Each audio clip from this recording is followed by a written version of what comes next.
ఈ భూమిపై శక్తి ఎన్నిసార్లు పుట్టినా ధర్మం దాటిన క్షణమే అది వినాశనంగా మారుతుంది. ఇది అహంకారాన్ని ఎదురించిన ఒక అవతారం కథ, పరశురాముడి కథ.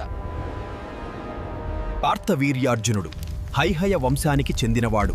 అపారమైన శక్తి కోసం తీవ్రమైన తపస్సుతో శివుడిని ప్రసన్నం చేసుకున్నాడు. నీ తపస్సుకు ప్రసన్నుడనయ్యాను.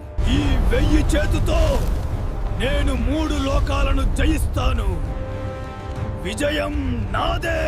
వరంతో రాజయ్యాడు, కానీ రాజుగా కాదు, అహంకారిగా. ఈ భూమిపై నన్ను ఎదురించే శక్తి లేదు. ఒకరోజు కర్తవీర్యార్జునుడు ఋషి జమదగ్ని ఆశ్రమానికి వచ్చాడు. రాజాదా, ఆశ్రమం చిన్నదే, కానీ ఆతిథ్యం మా ధర్మం. ఈ ఆవు నా రాజ్యంలో ఉండాలి. ఇది నా ఆజ్ఞ, ఇది నా తపస్సు ఫలం. దానిని తీసుకెళ్లడం అధర్మం. ఆ క్షణంలో రాజు ధర్మరేఖను దాటాడు. కానీ గుర్తుంచుకో, ధర్మం దాటితే ఈ శక్తే నీ పతనానికి కారణమవుతుంది. పరశురాముడు ఆశ్రమానికి తిరిగి వచ్చి విధ్వంసం చూశాడు. ఇది రాజ్యాధికారం కాదు, అహంకారపు అంధత్వం. ప్రభూ, ఇది కోపం కాదు, ధర్మాన్ని నిలబెట్టే శక్తినివ్వు.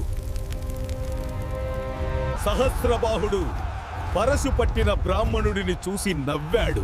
ఒక బ్రాహ్మణుడు నన్ను ఓడిస్తాడా?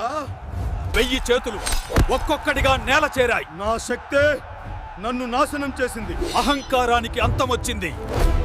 కానీ కథ ఇక్కడ ముగియలేదు. తండ్రి, నా కోడలి న్యాయం కోసం దాహం తీర్చుకుంటుంది. ఈ ఉరుములు నా కోపానికి నిదర్శనం. ధర్మం దాటిన క్షత్రియ అహంకారాన్ని ఈ భూమిపై నిలవనివ్వను. ఇది నా ప్రతిజ్ఞ. ఇలా పరశురాముడు 21 సార్లు భూమిని శుద్ధి చేశాడు.